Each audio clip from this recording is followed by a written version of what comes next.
Selamat pagi untuk kita semua. Kami dari grup 11, kelompok 11 PPW, yaitu dengan proyek kami yang berjudul Sistem Informasi Bank Darah Digital. Jadi, izinkan kami untuk mempresentasikan dari proyek kami. Kami terdiri dari empat anggota kelompok, yang dimana terdiri dari Julie Sinaga sebagai backend, kemudian Dinas Sagian sebagai UI UX designer, kemudian saya sendiri Rahel Semoranke sebagai project manager, dan Clarissa Manuruf sebagai front end. Kemudian kita akan masuk ke latar belakang kenapa sih project ini di kami jalankan, kami berikan ide untuk project ini berjalan, yang dimana yang pertama latar belakangnya. Latar belakang yaitu yang pertama itu ketersediaan darah merupakan kebutuhan vital dalam dunia kesehatan. Banyak masyarakat yang dimana kesulitan memperoleh donor darah yang sesuai secara cepat dan efisien. Pengelolaan stok darah di PMI dan rumah sakit itu juga masih manual dan secara terpisah. Ya, akibatnya informasi terlambat dan koordinasi itu tidak optimal. Jadi dari banyak case yang sudah saya dapatkan dari keluarga saya maupun juga dari orang yang kenal dengan saya, orang yang terdekat dengan saya, di mana kalau mau membutuhkan darah itu masih mencari-cari informasi itu melalui keluarga chat sana sini, terus apa namanya harus promosi atau kayak cari dari Instagram, cari di media sosial lainnya. Jadi masih harus membutuhkan waktu yang sangat lama untuk proses transfusi darah kalau di stok PMI dan rumah sakit itu darahnya itu habis. Jadi itulah alasannya kenapa kami menuangkan ide untuk membuat website ini. Jadi ide yang ditemukan yaitu aplikasi ini web bank dengan digital yang terintegrasi, kemudian menghubungkan antara pendonor, penerima darah atau relawan serta penerima darah, dokter dan juga aktif dalam satu sistem. Kemudian untuk memanfaatkan teknologi berbasis web untuk meningkatkan efisiensi dan transparansi. Jadi itulah ide yang kami temukan dari permasalahan-permasalahan yang terjadi yang pernah kami temui. Nah, sekarang saya akan menjelaskan tentang current system. Nah, karena kita fokus ke dalam eh, orang yang membutuhkan darah, orang yang kita bilang yang dia pengen menjalankan proses darah. Nah, kita di sini current system proses permintaan stok darah. Nah, di sini ada tiga role, ada empat role, empat lane, yaitu di pada pasien atau keluarga pasien, kemudian rumah sakit, PMI atau unit donor darah, dan juga relawan. Nah, ini sebenarnya kalau untuk proses permintaan stok darah ini current sistemnya masih secara manual, belum ada yang secara digitalisasi. Nah, yang pertama itu kita mulai dari start atau pasiennya itu di saat ada pasien yang membutuhkan darah, yang membutuhkan stok darah. Itulah kondisi startnya. Kemudian pihak keluarga itu akan menghubungi rumah sakit terdekat untuk meminta stok darah apakah ada gitu. Kemudian rumah sakit akan menerima informasi itu dan mereka pihak rumah sakit akan memeriksa stok darah di bank internal mereka. Apakah di rumah sakit ada stok darah golongan A atau golongan yang dibutuhkan gitu. Nah, di sini ada gateway. Nah, di gateway inilah dia akan memastikan apakah stok darah itu tersedia. Jika tersedia, maka pihak rumah sakit akan menyiapkan stok darah itu untuk dilakukannya transfusi kepada pasien tersebut. Kemudian melakukan transfusi kepada pasien dan juga mencatat penggunaan darah itu di formulir. Dan inilah proses dari transfusi darahnya dan transfusi selesai. Kemudian jika stok darah itu nggak tersedia di bank darah internal rumah sakit, maka rumah sakit akan menghubungi PMI terdekat untuk permintaan stok darah tambahan. Nah, setelah menghubungi dari pihak PMI akan menerima informasi tersebut, di mana mereka juga akan melakukan hal yang sama dengan pihak rumah sakit, yaitu memeriksa stok darah, apakah stok tersedia, di sini ada gateway. Jika iya, maka pihak TNI akan menyiapkan darah sesuai dengan golongan yang diminta oleh rumah sakit dan mengirimkannya ke rumah sakit tersebut. Nah, setelah mengirimkannya dan si pihak rumah sakit menerima dan permintaan darah terpenuhi. Jika tidak tersedia, maka pihak PMI akan menginformasikan ke rumah sakit kalau stok darah yang diminta itu habis. Nah, setelah itu rumah sakit akan menerima informasi itu. Setelah rumah sakit menerima informasi dari PMI, maka pihak rumah sakit juga akan kembali menginformasikan kepada keluarga pasien kalau stok darah yang dibutuhkan itu habis. Kemudian setelah itu si pihak pasien dan keluarga pasien itu menerima informasi stok kalau stok darah yang dibutuhkan itu kosong. Akhirnya inilah yang kita bilang sebagai sebagai permasalahan yang terjadi. Kalau mereka akan mencari pendonor secara manual dari keluarga, teman, atau lainnya secara chat, atau menyebarkan pesan permintaan darah melalui media sosial. Contohnya kayak dibutuhkan golongan darah ini di rumah sakit ini, hubungi kontak berikut itu secara sering ya kita tengok di media sosial. Kemudian disinilah waktu yang kita bilang sedikit tidak efektif menunggu ketersediaan relawan. Dan ada gateway apakah relawan ditemukan. Kalau sampai relawan sama sekali tidak ditemukan, ya mereka harus terus menyebar pesan tersebut sampai akhirnya relawan itu ditemukan. Nah, jika relawan ditemukan, ya kita balik ke lane relawan. Dan si relawan akan melakukan donor darah dengan izin dari pihak keluarga terlebih dahulu dan permintaan stok darah terpenuhi. Kemudian balik, jika eh, jika stok darah itu tidak tersedia di bagian PMI, maka PMI juga akan melakukan hal yang sama dengan keluarga pasien, yaitu menginformasikan ke rumah sakit dan juga membuat pengumuman kebutuhan darah pada masyarakat. Jadi saya ada pernah lihat di Instagram PMI di Siantar, kalau mereka kekurangan stok darah dan mereka ada melakukan donor darah untuk golongan darah tertentu gitu. Jadi ada event-event mereka yang mereka lakukan. Tapi kalau contohnya dalam kebutuhan terdesak, mereka akan membuat kebutuhan hanya pengumuman saja, seperti untuk mencari golongan darah begini, untuk mencari golongan darah ini gitu, tanpa ada event tertentu gitu. Selanjutnya, nah ini juga yang kita bilang sebagai case yang tidak efektif, yaitu untuk menunggu ketersediaan dari relawan. Kalau tidak ada ya PMI juga berusaha semaksimal mungkin untuk membuat pengumuman tersebut. Kami tidak tahu berapa lama yang dibutuhkan waktu untuk PMI mencari relawan jika stok darah lain mereka itu habis. Nah, jika relawan itu ditemukan, ya penduduknya donor darah dan permintaan stok darah akan terpenuhi. Jadi inilah current system secara manual yang terjadi di kehidupan kita sehari-hari untuk mencari relawan gitu lah, mencari relawan atau pendonor darah kepada orang yang membutuhkan darah gitu. Selanjutnya saya akan menjelaskan fitur-fitur yang ada di dalam website kami. Salah satunya adalah ini, pendaftaran dan login namun di lane user. Nah, di bagian user atau kita sebagai pengguna, yang pertama itu pastinya startnya itu sudah di halaman pendaftaran dan login. Kemudian sistem akan menampilkan formulir pendaftarannya dan si user akan memasukkan informasi akun dan pribadi.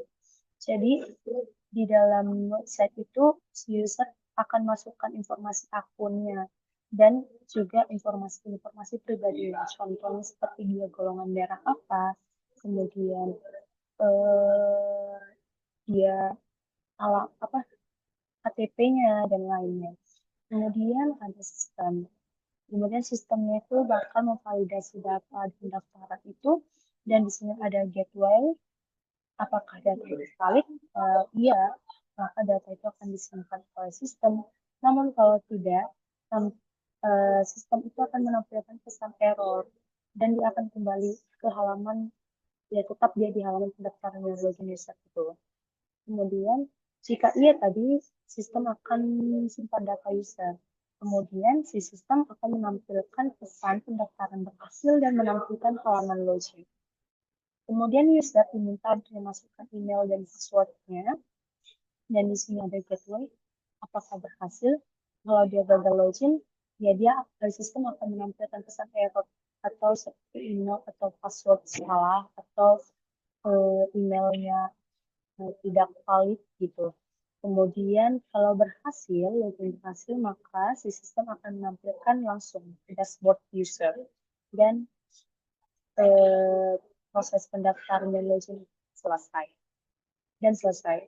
Nah, di bagian yang gagal login ini menampilkan pesan error dan dia akan terus kembali ke masukkan email dan password. Selanjutnya, sini akan saya jelaskan juga fitur lainnya, pendaftaran dan login di bagian dokter. Di sini ada 3 role ya, ada admin, dokter, dan juga sistem. Di sini kita start, kemudian sistem akan menampilkan formulir pendaftaran bagi dokter. Kemudian dokter diminta untuk memasukkan data profesional dan pribadi mereka. Contohnya, di bagian dokter itu ada pastinya nomor praktik mereka atau nomor-nomor identitas dokter yang lainnya. Kemudian kirim data ke admin untuk verifikasi dan admin akan memverifikasi nomor STR itu ya. STR ini identitas untuk dokter, dan sistem akan melihat apakah itu valid, STR-nya itu valid atau tidak. Kalau sampai tidak, pesan email mereka sistem akan mengirimkan pesan ke email pendaftaran akun itu tidak diterima. Tapi kalau contohnya valid, aktivasi akun dokternya itu, sistem akan mengaktifasi akun dokter dan mengirimkan pesan email akunnya telah aktif dan masuk ke login. Kemudian dokter diminta untuk masukkan email dan password. Kemudian ada gateway juga apakah berhasil. Jika gagal, sistem akan menampilkan pesan error, email password salah. Kemudian kalau login, sistem akan menampilkan dashboard dokter. Nah, jika error tadi atau jika gagal, dia akan terus tampil ke menu masukkan masukkan email dan password. Nah, jika login berhasil, maka ya pendaftaran dalam login di bagian dokter itu setelah selesai dan dia akan kembali ke dan dia akan masuk ke dalam dashboard. Di sini saya akan menjelaskan terkait juga dengan pemantauan stok darah dan permintaan darah. Di sini user ketika sudah masuk ke dalam halaman stok darah, di mana nanti sistem akan menampilkan daftar rumah sakit atau PMI yang lengkap dengan ringkasan stok darah yang tersedia. Lalu kemudian user akan memilih rumah sakit atau PMI yang akan mereka tuju. Setelah memilih, sistem akan mengambil data detail stok dari database dan menampilkannya di halaman data stok rumah sakit atau PMI. Di halaman ini user dapat membaca informasi dan proses pendaftaran. Kemudian nanti sistem uh, bukan mana nanti di sini user akan memilih apakah dia akan maju minta atau dia tidak minta di sekedar membaca prosedur doang. Jika tidak, nanti proses permintaan akan dokumen bisnis prosesnya akan selesai. Lalu jika iya, user akan mengisi formulir permintaan darah dan sistem akan melakukan validasi dan kirim permintaan ke pihak yang terkait. Selanjutnya, dokumen terkait manajemen stok darah.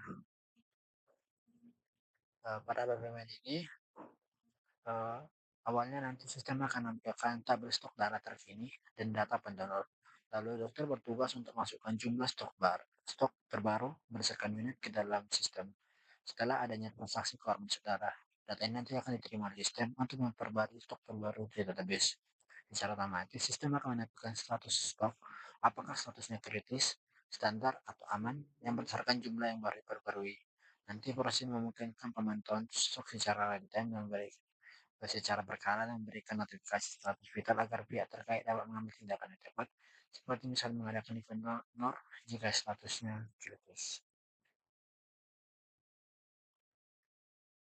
Lalu ada dokumen untuk event. Untuk dokumen ini terdapat 3 peran. Yang pertama yaitu dokter sebagai pembuat event, admin sebagai provokator, dan user sebagai peserta. Di sini untuk pembuatan event, nanti seorang dokter akan memulai dengan mengisi form event dan melakukan request event. Misalnya mengajukan jadwal donor darah massal. Permintaannya akan dituliskan ke admin yang akan melakukan verifikasi event.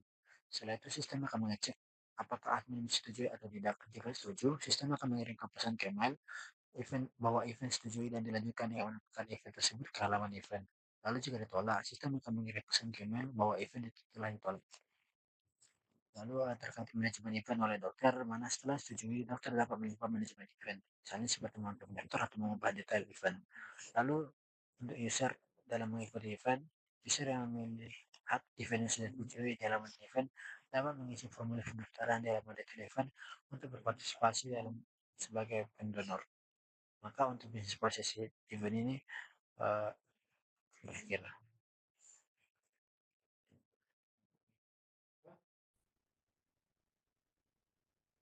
Ya, di sini saya akan menjelaskan pada bagian requirement konsultasi yang dimana pada requirement ini ada dua stakeholder yang dimana user dan juga dokter.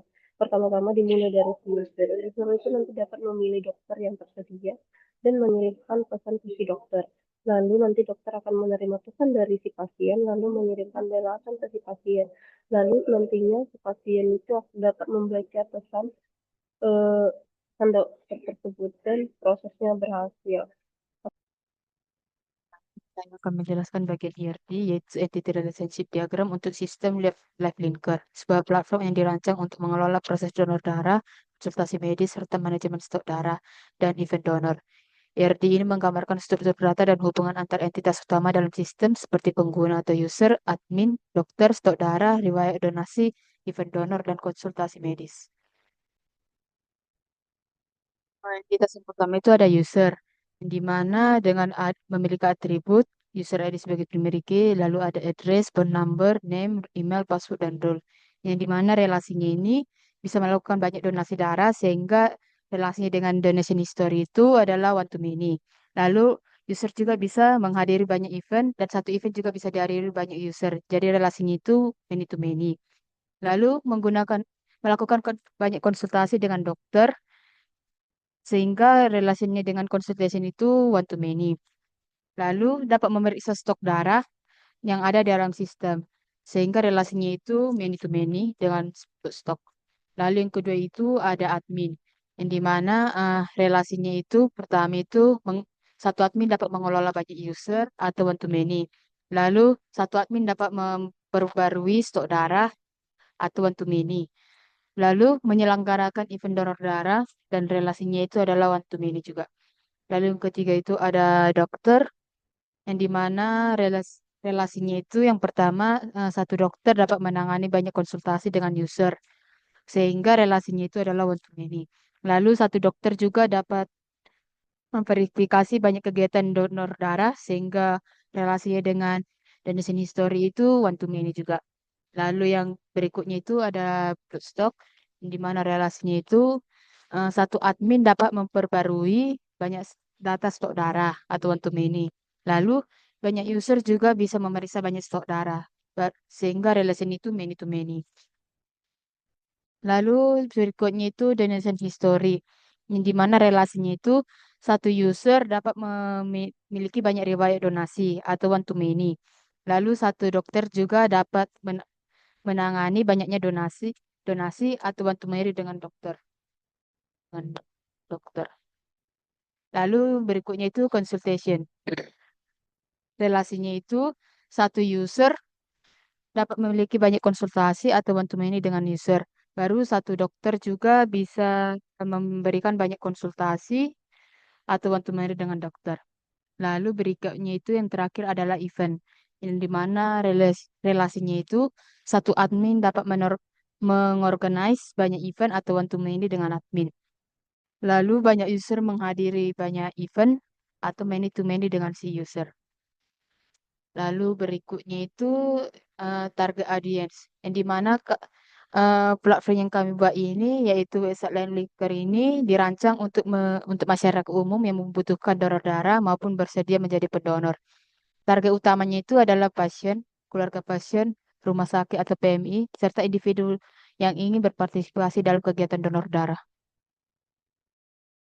Ini adalah framework comparison. Untuk framework yang kami gunakan, level thinker ini akan kami menggunakan React di front end dan Express.js di back end. Dan untuk database-nya ada gunakan PostgreSQL untuk pengelolaan data pengguna dan data processing secara efisien. Kan UI yang kami buat untuk proyek kami yaitu Lifeline ini, di mana pada bagian beranda ini merupakan tampilan awal dari website kami. Nah, ketika kita mau mencet, nah ini adalah tampilan awalnya, isi apa itu olah kanker, kekuatan kolektif, jejak kebaikan, apa kata mereka. Nah, di sini ketika nanti ketika ada interaksi login atau daftar akan tampil ke bagian pilih role, di mana nantinya dapat memilih role sebagai apa yang ingin kita masukkan ke website ini. Contoh sebagai pengguna bisa masuk sebagai pengguna dan bisa melakukan daftar akun. Pertama, kita jika masuk sebagai pengguna, maka akan meminta inputan alamat email dan juga password dan juga bisa masuk dengan Google. Ketika kita daftar akun sebagai user, itu nanti akan meminta inputan email, nama lengkap, jenis kelamin, kota domisili, resus, atau eh, golongan darah apa, passwordnya, tanggal lahir, nomor telepon, golongan darah, berat badan dalam kilogram. Nah, ketika nantinya login sebagai dokter sama juga nanti diminta inputan alamat email dan password dan juga bisa masuk dengan Google. Lalu ketika melakukan daftar akun sebagai dokter, itu nanti akan diminta informasi seperti email, password, nama lengkap, nomor STR yang dimana ini wajib karena setiap dokter kan itu memiliki identitasnya masing-masing. Jadi nanti di sini dia akan dikelola oleh si admin. Apakah memang ini real dokter beneran atau enggak? Nah, spesialisasinya apa? Contohnya kalau penyakit dalam, dan nama rumah sakitnya apa, tanggal lahirnya apa, nomor teleponnya apa, dan kota domisilinya di mana. Selanjutnya, ketika melakukan login sebagai admin, itu akan meminta inputan juga alamat email dan password. Nah, bedanya di antara ketiga ini admin itu hanya dapat masuk saja, tidak bisa melakukan daftar akun. Karena admin itu kan udah ada akunnya sebelumnya gitu. Nah, di sini inilah tampilan ketika login sebagai user. Nah, ini ketika berhasil, nah nanti akan tampil profile yang dimana ada namanya juga Budi Setiawan dan inilah tampilannya. Selanjutnya, ketika si user memencet lokasi donor, akan menuju ke halaman ini, lokasi donor. Nanti di sini si user itu bisa menemukan lokasi-lokasi donor dan mengecek ketersediaan stok darah. Contohnya ini di rumah sakit ada Malik itu di dalam rumah sakit ini dia sangat butuh darah golongan A sama O. Inilah yang sangat dibutuhkan untuk masing-masing instalasi. Jadi si user itu bisa tahu dia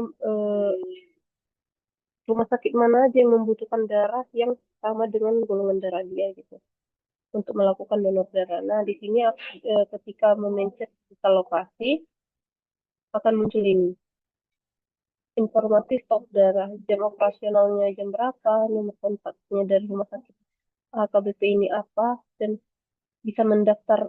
Di sini dapat melakukan pendaftaran untuk donor darah ke rumah sakit tersebut. Jadi di sini dia sistemnya digital sehingga user itu nggak perlu lagi harus ngantri panjang atau apa, karena di sini didaftar secara online. Selanjutnya, ketika user memencet stok darah, akan tampil ini. Detail stok darah. di mana akan muncullah setiap detail stok darah, kantong berapa kantong pada setiap rumah sakit. Jadi ketika si pasien sangat membutuhkan darah atau sangat membutuhkan darah, di mana ada lokasi-lokasi yang tersedia bagi yang kekurangan darah, itu nanti bisa meminta kepada instalasi-instalasi rumah sakit ini. Nah, ini ketika dipencet detail stok darah, akan tampil detail-detailnya golongan darah A berapa unit, berapa bersisa, dan kritis gitu. Jadi bisa bisa juga nantinya pendonor itu ya, calon-calon pendonor itu bisa melihat juga di rumah sakit ini sangat membutuhkan darah golongan A, jadi bisa juga dilakukan nanti donor darah juga, sehingga stok darah itu nantinya menjadi transparan. Selanjutnya, di sini ketika user memencet halaman event, di mana nantinya akan muncul halaman event. Halaman event ini unggulan seperti donor darah di Hari Pahlawan, semua event yang akan mendatang, dan jumlah partisipasi komunitasnya. Nah, ketika dipencet detailnya, ini nantinya di sistem kami ini nanti ada bisa dimunculkan event-event untuk donor darah gitu. Jadi masyarakat itu bisa mudah mendapatkan informasi di mana aja lokasi-lokasi terdekat yang ada event-event donor darah. Jadi memudahkan juga eh, dalam update dalam pencarian darah. Jadi di sini nantinya bisa didaftarkan nomor lengkapnya, nomor HP-nya berapa, tanggal donor darah terakhir berapa, dan kita dapat memilih tanggal donornya dan pilih jam. Nah, di sini juga ditampilkan juga timeline acaranya dari jam berapa sampai jam berapa. Selanjutnya ketika memencet eh, navigasi riwayat akan muncul ini. Riwayat dari si user ini sendiri melakukan donor darah itu, misalnya total donasinya berapa, total darah yang didonorkan udah berapa, dan nyawa terselamatkan berapa, siklus donor darahnya rata-rata berapa. Nah, inilah riwayat dari donor darah dari si user ini sendiri. Selanjutnya ketika user memencet konsultasi, akan muncul halaman ini. Di sini nantinya user itu dapat berkomunikasi dengan si dokter, di mana eh, BPMN yang saya jelaskan tadi nantinya ada live chat dengan dokter. Jadi dokter itu si pasien itu bisa bertanya dan si dokter itu bisa menjawab pertanyaan. Dan di sini juga ada sesi konsultasi video atau via Zoom yang bisa langsung diikuti oleh user. Dan di sini jika ada pertanyaan atau pertanyaan lebih lanjut itu bisa ditanyakan via email. Dan di sini ada fakta-fakta yang ada ketika donor darah. Selanjutnya di sini saya akan menjelaskan pada bagian dokter. Ketika nantinya sudah dilakukan login, akan tampil dashboard dokter seperti berikut, yang dimana nantinya dokter itu bisa melihat memanajemen stok darah, manajemen event, mengkonsultasi dan edukasi, melihat profil dan lokal. Di sini adalah tampilan dashboard dari si dokter sendiri. Akan tampil total stok darah per rumah sakit dia. Misalnya si dokter ini rumah sakitnya di Kebun Jeruk, rumah sakit Siloam Kebun Jeruk, maka di rumah sakit dia itu akan di rumah sakit si dokter ini nantinya akan muncul total stok darahnya berapa, pendonor yang pendonor yang mendonorkan darah di rumah sakit Kebun Jeruk ini, Siloam Kebun Jeruk ini, dan total event dari rumah sakitnya berapa, pendonor aktifnya ke rumah sakit itu berapa. Jadi di bagian si dokter ini dia hanya dapat mengetahui rumah sakit yang tempat dia bekerja gitu. Nah, si dokter ini nantinya juga dapat memanajemen stok dari setiap rumah sakit mereka. Ini ditampilkan stok darah terkini dari rumah sakit tersebut, data-data siapa aja pendonor stok darah yang ada di rumah sakit dari dokter tersebut. Dan di sini nantinya Ada juga aksi-aksi yang dapat dilakukan itu seperti update dan juga delay. Selanjutnya yaitu nantinya di sini dokter itu dapat memanajemen event. Nah, yang seperti saya bilang sebelumnya yang di tampilan event user itu nantinya event itu dapat di-request oleh si dokter. Event itu dapat dibuat itu oleh si dokter nantinya. Dokter inilah yang mengelola event-event yang ada di tampilan eh enggak, dokter inilah yang dapat merequest ke si admin nantinya untuk dapat apakah bisa event ini dilakukan atau enggak gitu. Jadi nanti si admin juga yang mengelola, disetujui atau enggak requestan dari event si dokter.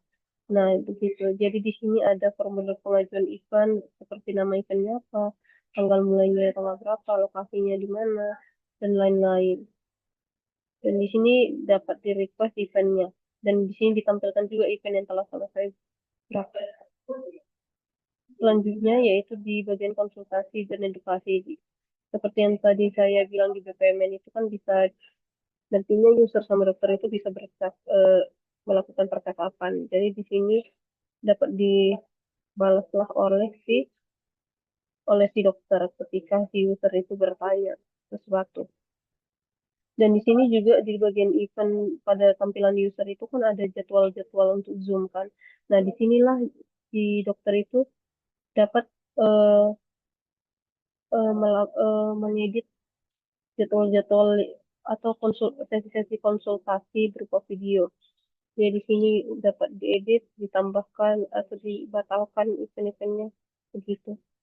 Dan di sini juga ada kan tadi di tampilan event juga ada manajemen fakta-fakta dari donor darah. Inilah dapat diedit dari si dokter juga. Selanjutnya bagian profil si dokter.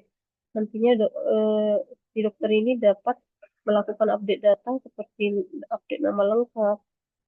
Tapi di sini nomor SPR itu nggak bisa diedit karena itu kan udah ketentuan identitas dari tiap-tiap dokter. Nah, di sini juga dapat diubah kata sandi dari si dokter tersebut. Selanjutnya pada bagian admin.